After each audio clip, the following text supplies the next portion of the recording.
আসসালামু আলাইকুম ওয়া রাহমাতুল্লাহি ওয়া বারাকাতুহু। আশা করি আপনারা ভালো আছেন। আল্লাহর রহমতে আমিও ভালো আছি। তো আমি আপনাদের মাঝে একটা আজকে LPG gas dealer management software সম্পর্কে একটু আলোচনা করব। আপনারা অনেকেই বলেছেন একটু কিভাবে কি কার্যক্রম। তো সেই ক্ষেত্রে একটু ওভারভিউ আমি আজকে আপনাদের দেখাবো যে এলপিজি গ্যাস ম্যানেজমেন্ট ডিলারশিপটা আপনারা কিভাবে বিজনেসটা করবেন। তো আমি প্রথমে একটা লিংক দিব, সেই লিংকে আপনার ইউজার পাসওয়ার্ড দিয়ে লগ ইন করলে আপনি মোবাইল দিয়েও করতে পারবেন এবং পিসি তে বা ডেস্কটপ বা ল্যাপটপ দিয়ে ইউজ করতে পারবেন। তো এখানে আমি প্রথমে ইউজার পাসওয়ার্ড দিয়ে লগ ইন করলাম। এটা আপনি বাংলা এবং ইংলিশের দুই ভাষাতেই ইউজ করতে পারবেন। আমাদের উপরে ডান কোনার দিকে যে লেখা আছে এখানে বিএন, এখানে ইংলিশ এবং বিএন ইংলিশে করি তাহলে আমার ইংলিশটা হয়ে যাবে, আর যদি আমি বাংলা করি তাহলে আমার বাংলা সব হয়। তো আমি এই ওভারভিউটা হচ্ছে, এটা আমার লগ ইন করার পরে হোম পেজ, মানে এটা আমার ড্যাশবোর্ড বা হোম পেজ।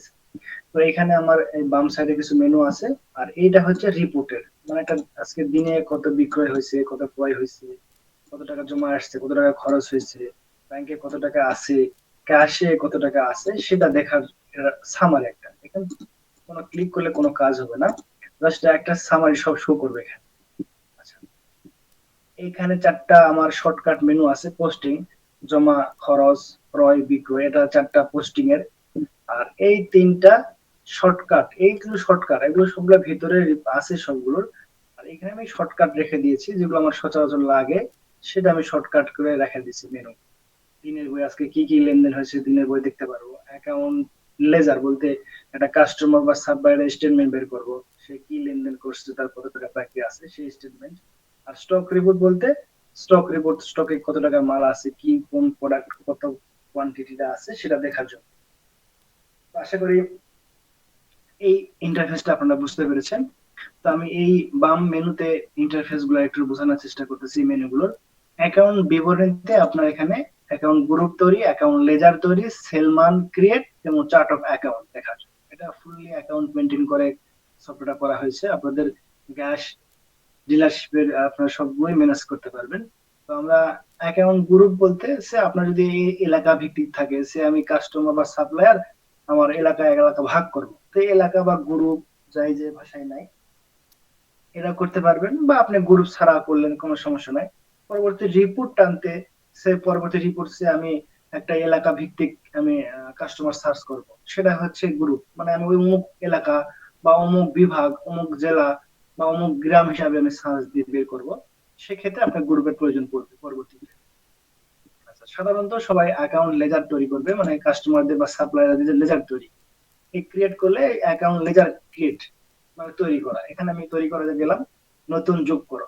আমি নতুন এখানে একটা অ্যাকাউন্ট, একটা কাস্টমারের নাম বা সাপ্লায়ার নাম আমি তৈরি করব। ফর এক্সাম্পল এখানে আমি এখন একটা কাস্টমার নাম তৈরি করব, Mohidul enterprise. Enterprise, Mohidul enterprise, Mohidul enterprise. এটা হলো অ্যাকাউন্ট নাম, লেখা দিলাম অ্যাকাউন্ট লেজারের নাম মহিদুল এন্টারপ্রাইজ। আমি কোন গ্রুপে রাখবো, যদি আমি গ্রুপ রাখি রাখলাম, আর যখন আমি কোনো গ্রুপে রাখবো না কোনো সমস্যা নেই। তো আমার সাধারণত অ্যাকাউন্ট গ্রুপ আমরা কাস্টমার একটা গ্রুপের মধ্যে রাখি, কাস্টমার গ্রুপ এটা। আচ্ছা, ফোন নাম্বার, এখানে কাস্টমার সেই ফোন নাম্বার আমি দিয়ে দিব, ফোন নাম্বার, ইমেল, যেগুলো আমার স্টার মার্ক আছে সেগুলো আমাকে দিতে হবে। আচ্ছা, ইমেল না থাকলে দিলাম না। ওপেনিং ব্যালেন্স, আমি আজকে থেকে ব্যবসা শুরু করতেছি, যেহেতু আমি আজকে থেকে ব্যবসা শুরু করতেছি, তারা এই আজকে থেকে গতকাল পর্যন্ত তার যদি লেনদেন থাকে, আর যদি লেনদেন না থাকে তাহলে জিরো। আর যদি দেখা যাচ্ছে যে না আমি 500 টাকা পাবো তোর কাছ থেকে, এখনো 500 টাকা পাবো, 500 টাকা পাবো, এখানে দেওয়ার পরে এখানে লেখা আছে ডেবিট এন্ড ক্রেডিট। আচ্ছা, ডেবিট এন্ড ক্রেডিট অর্থ হচ্ছে অনেক কাস্টমার তো টাকা পাইতেও পারে, অ্যাডভান্স দিতে পারে, বা আমি পাইতে পারি। যদি আমি টাকা পাই তাহলে ডেবিট, আর যদি দেখা যাচ্ছে মহিদুল এন্টারপ্রাইজ টাকা পাবে তাহলে ক্রেডিট মানে আমার দায়, আর ডেবিট মানে আমার পাওনা। সর্বক্ষেত্রে ডেবিট মানে আমি টাকাটা পাবো, আর ক্রেডিট মানে আমার দায়। যদি সে টাকা পায়, মহিদুল এন্টারপ্রাইজ যদি টাকা পায় তাহলে ক্রেডিট, আর যদি আমি টাকা পাই কোম্পানি তাহলে ডেবিট। সাধারণত সচরাচর ডেবিটই থাকে, কাস্টমার অ্যাডভান্স কমই করে। যদি দু একটা কাস্টমার থাকে অ্যাডভান্স, সেক্ষেত্রে আমার ক্রেডিট দিয়ে ওপেনিংটা তৈরি করবো, মানে আমি লেজারটা তৈরি করলাম, তার খতিয়ানটা তৈরি করতেছি। আচ্ছা, ঠিকানা এখানে দিলাম সে নওগাঁ সদর। আচ্ছা, দিয়ে আমি এখানে তৈরি করাতে ক্লিক করলাম, তৈরি করাতে ক্লিক করলাম, তাহলে আমার একটা অ্যাকাউন্ট তৈরি হয়ে গেল, খতিয়ান তৈরি হয়ে গেল। আমি এখানে খতিয়ানে দেখতে পারবো, এখানে এই যে একটা, এই যে আমি এর আগে দুটা তৈরি করেছিলাম, এই দুটা আছে, এবং এখন একটা তৈরি করলাম। এটা আমি শুধুমাত্র এই অ্যাকাউন্ট বিবরণীতে এই অ্যাকাউন্ট লেজার তৈরি শুধু কাজ, এখানে আর কোনো কাজ নাই, শুধু সূচিপত্র তৈরি করার ক্ষেত্রে এখানে আমার প্রয়োজন এটা, আদারওয়াইজ আমার এটা প্রয়োজন নেই। পরবর্তী পোস্টিং করব আমরা ক্রয়, বিক্রয়, জমা খরচের মাধ্যমে। আর এখানে শুধু তৈরি করা একবার কাজ, আর কোনো কাজ নেই। আচ্ছা, আমি একটা অ্যাকাউন্ট তৈরি করলাম, ওকে। আমি কিছু সেলম্যান তৈরি করে রাখছি, সেলম্যান বিক্রয় প্রতিনিধি যাকে বলে। আমার 1 নম্বর সেলম্যান, 2 নম্বর, 3 নম্বর, আমি সেলম্যান এইভাবে নাম দিয়ে রাখছি। এভাবে আপনার একাধিক যদি সেলম্যান থাকে, অথবা আপনার সেলম্যান না থাকলে একজনই থাকতে পারে, সমস্যা নাই, বা অফিসে ডাইরেক্ট সেল করতে পারে, কোনো সমস্যা নাই। ওকে, আমি 3টা সেলম্যান তৈরি করে রাখছি। আচ্ছা, ইনভেন্টরি ইনফরমেশনের মধ্যে ইনভেন্টরি ক্রিয়েট করতে গুডাউন, আপনার যদি একাধিক গুডাউন থাকে আপনি তৈরি করতে পারবেন। ইউনিট বলতে কেজি, ব্যাগ, বা পিস, বা লিটার, এটা ইউনিট। ক্যাটাগরি যদি আপনার থাকে, বিভিন্ন ক্যাটাগরি থাকতে পারে। আপনার শুধুমাত্র এলপিজি ম্যানেজমেন্ট, আপনার শুধুমাত্র এলপিজি না, অনেকে দেখা যাচ্ছে আমার পাম্পের তেলেরও বিজনেস আছে, বা আমার ফার্টিলাইজার সারের বিজনেস আছে, এই জন্য আমরা এখানে ক্যাটাগরি তৈরি করতে পারবেন। আর আইটেমটা হচ্ছে, এখানে আমাকে আইটেম তৈরি করতে হবে। এখন হচ্ছে আমি আমার আইটেম কোনো নেই, মানে পূর্ণ নাম তৈরি করতে হবে, পূর্ণ নাম আমাকে তৈরি, শুধু এই অ্যাকাউন্ট বিবরণী আর ইনভেন্টরি ইনফো, এটা শুধু কোম্পানি যখন ক্রিয়েট করা হয় তখনই শুধু লাগবে, পরবর্তীতে এগুলোর আর কাজ নেই। আমাকে আইটেম তৈরি করতে হবে, পণ্যের নাম। আচ্ছা, আমি নতুন যোগ করে ক্লিক করলাম, তারপর আইটেমের নাম আমি লিখলাম Jamuna, Jamuna gas 12 KG, 12 KG, okay, 12 KG, 12 KG. Part number নাই, ইউনিট হচ্ছে এটা পিস, একটা করে পিস। আচ্ছা, ক্যাটাগরি এটা হচ্ছে এলপিজি ক্যাটাগরি। ক্রয় মূল্য হচ্ছে এক্সাম্পল আমার 1200 টাকা, আমি এক্সাম্পল করে রাখছি। ক্রয় মূল্য আমার 1300 টাকা। গুডাউন আমার একটাই গুডাউন। পূর্ববর্তী আমার আজকে থেকে যেহেতু শুরু করতেছি, তাহলে আজকের আগের দিনের স্টকটা ছিল হচ্ছে আমার 100 বস্তা, আমার 100টা কোয়ান্টিটি আছে, 100 পিস বোতল আছে আমার গ্যাস, আমি দিয়ে রাখলাম, ওকে, দিয়ে আমি সেভ করলাম। আচ্ছা, আমি একটা আইটেম সেভ করলাম, এবারে খালি বোতল করি, আরেকটা আইটেম করি, যমুনা 12 কেজি বোতল, বোতল, বোতল, বা আপনি যে ভাষায় লেখেন, আমি লিখতেছি পিস, এটা এলপিজি, এটা ক্রয় মূল্য 750, এক্সাম্পল বিক্রয় 750। যেহেতু আমার এখানে দিতে হবে ক্রয় মূল্য এবং বিক্রয় মূল্য, কারণ প্রফিট লস এবং ব্যালেন্স শিটের জন্য আমার কার্যকরী, এখানে একটা আমাকে এভারেজ ক্রয় মূল্য এবং বিক্রয় মূল্য দিতে হবে। এটার সাথে যে পরবর্তীতে কোনো আমার ইফেক্ট নাই, কিন্তু এটার থেকে যে আমার এত টাকার মাল স্টকে আছে এটা বোঝার জন্য আমাকে দিতে হচ্ছে। তাহলে 12 কেজি গ্যাসের বোতল ছিল, 12 কেজি খালি বোতল 100 পিস ছিল। এই যে আমি এই একটা আইটেম নিয়ে আমি কাজটা শুরু করলাম, সে এক্সাম্পল আমার কিন্তু মোট 100 বোতল গ্যাসের, আর খালি বোতল 100, প্যাকেজ হিসাবে কিন্তু আমার 100 পিস মাল, কিন্তু খালি 100 এবং বোতল 100 এবং গ্যাস 100, এই হিসাবে আমার স্টকটা হয়ে গেল, ওকে। আমি এখন যদি রিপোর্টে যাই, শর্টকাট রিপোর্টে, এই শর্টকাট রিপোর্ট, এখানে রিপোর্ট, অথবা এখান থেকে রিপোর্ট আছে, এখান থেকে স্টক রিপোর্ট, এখানে শর্টকাট মেনু, আর এখানে বিস্তারিত মেনু, আর অনেক রিপোর্ট দেখতে পাবেন। আমি শর্টকাটের মেনুতে আমি স্টক রিপোর্টে ক্লিক করলাম, স্টক রিপোর্টে ক্লিক করার পর এখানে সার্চে আমি ক্লিক করলাম, সার্চে ক্লিক করলে দেখবেন যে আমার এই দুটো আইটেম দেখেন, এই যমুনা গ্যাস 12 কেজির 100 পিস আছে, এবং যমুনা 12 কেজি বোতল আছে 100 পিস।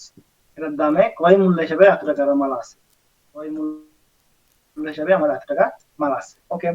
এখন আমি ক্রয় করব বা বিক্রয় করব, সে এক্সাম্পল আমি যেহেতু আমি একটা কাস্টমার লেজার ক্রিয়েট করাতে আছে, সাপ্লাই তো যেহেতু নেই এখন, আমি পরবর্তীতে দেখাবো পারচেজ, ক্রয় এবং বিক্রয় একই সিস্টেম।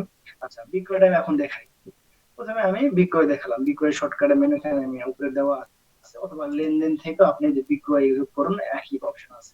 তো আমি এখানে বিক্রয়, এখানে শর্টকাট মেনু থেকে আমি ক্লিক করলাম বিক্রয়ে। বিক্রয়ে ক্লিক করার পরে আপনারা ধৈর্য সহকারে দেখবেন, ভিডিওটা একটু লং টাইম হচ্ছে, আপনার এই একটা ভিডিও দেখলে আপনি অনেক কিছু বুঝতে পারবেন, টেনে টেনে দেখলে আপনি বুঝতে পারবেন না। আশা করি ধৈর্য সহকারে একটু দেখবেন, সবকিছু বুঝতে পারবেন। আচ্ছা, এখানে তারিখ ব্যাক ডেটে অনেক সময় কাজ করতে হয়, এজন্য তারিখের অপশন আছে এখানে। হাউসের নাম্বার এখানে আপনার অটো উঠে যাবে। গুডাউন, একাধিক গুডাউন থাকলে একাধিক গুডাউন সিলেক্ট করবেন।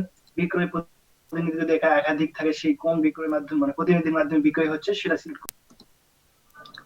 জি, একটু সমস্যা হয়েছিল। আচ্ছা, আপনার দেখাচ্ছি একাধিক বিক্রয় প্রতিনিধি থাকতে পারে, এখানে প্রতিনিধি সিলেক্ট করতে পারবেন। তারপরে এখন কার কাছে পার্টি নেক্সট স্টেপ, কার কাছে বিক্রি করবে। যদি আমি ক্যাশে বিক্রি করি, নগদে বিক্রি করি, তাহলে নগদে এখানে সিলেক্ট করতে পারি। যদি কোনো বিজয় এন্টারপ্রাইজ বা মইদুর কোনো কাস্টমার কাছে যদি সেল করবেন, তাহলে সেই নামটা এখানে সার্চ চলে আসবে। এখানে মোবাইল নাম্বার দিয়ে সার্চ করলে পারবেন, অথবা নাম লিখে সার্চ করলেও পেয়ে যাবেন। তো আমি একটা নগদ সেল করে আপনাদের দেখাচ্ছি। নগদে ক্যাশ অফিস সিলেক্ট করলাম। ক্যাশ অফিস সিলেক্ট করার পরে এখানে আমি পণ্যের নাম এখন হচ্ছে আমি যমুনা 12 কেজি একটা পিস ওয়ান কোয়ান্টিটি দিলাম। মেন দাম সে 1500 টাকা। আপনি এখানে ডিসকাউন্টের অপশনও আছে, এখানে সাধারণত ডিসকাউন্ট লাগে না, তারপর আমি এখানে ডিসকাউন্ট অপশন রেখে দিয়েছি। তো আমি যমুনা 12 কেজি গ্যাস পরিমাণ একটা, মেন দাম 1500, আমি দিয়ে সাবটোটাল 1500 টাকা আসছে, আমি প্লাস দিলাম। মানে আরো আইটেম যদি একাধিক থাকে তাহলে প্লাস প্লাস দিয়ে আমার আরো আইটেম অ্যাড করতে হবে। তো সে আমি একটা আইটেম দিয়ে বুঝাই দিচ্ছি। আমি একটা আইটেম 1500 টাকা, আমার 1500 টাকা হয়েছে। আমার এমন এখন তো গ্যাস বিক্রি করলাম, তাহলে আমার খালি বোতল তো রিটার্ন নিতে হবে। তাহলে এখানে রিটার্ন একটা অপশন আছে যে আমাকে এখন খালি বোতল রিটার্ন নিতে হবে। ক্লিক করলে একটা ফর্ম আসবে, রিটার্ন এলপিজি গ্যাসের বোতলটা। তাহলে এখানে আমার যেহেতু দুটো আইটেম, দুইটা আমি যমুনা নিয়ে কাজ করতেছি, একটা আইটেম নিয়ে। তো যমুনা 12 কেজি বোতলে ক্লিক করলাম, এখানে এক পিস চলে আসলো অটোমেটিকলি। এক বোতল যেহেতু বিক্রি করছি, তাহলে এখান থেকে প্লাস দেওয়ার পরে আমি এখানে সেভ দিয়ে দিব। তো এই এই দুটা কাজের একটু বলে রাখি, সরি। এটা কাজ হচ্ছে এই প্রোডাক্টটা বিক্রি করলাম, কোনো কিছু নোট রাখা বা মন্তব্য দেওয়ার প্রয়োজন থাকলে দিতে পারেন, বা কার কোনো গাড়ির মাধ্যমে গেছে কিনা বা কার মাধ্যমে গেল ডেলিভারিটা, সেটা নোট রাখার জন্য। এখানে মেজর কোনো প্রবলেম, সমস্যা নাই। আপনার দিলে দিতে পারেন, না দিলে কোনো সমস্যা নেই। এটা এসএমএস সিস্টেম, আপনি চাইলে এসএমএস দিতে পারবেন। ক্লিক দিয়ে আপনি সেভ করলে তাহলে এসএমএস যাবে, আর ক্লিক না দিলে আপনার এসএমএস যাবে না।